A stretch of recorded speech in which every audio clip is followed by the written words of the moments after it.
Good afternoon, second year fortitude. I, Jack, And I, Eliza. from the group 2, and we were going to present the fourth step in scientific method, the testing of hypothesis through experiment. Hope you'll listen. The things you'll need. At least 2 types of tissues, transparent glasses with the same amount of water and temperature, and coins.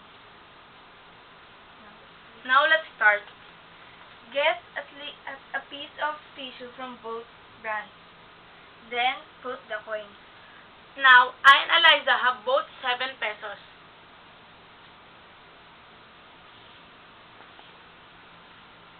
Now let's dip the tissue with coins in the water. Within 8 seconds.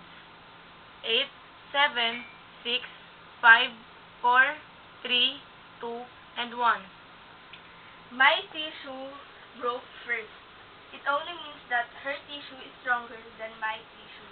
It means my tissue bonus is stronger than Eliza's tissues, the thrift. Now Jack has something to show you.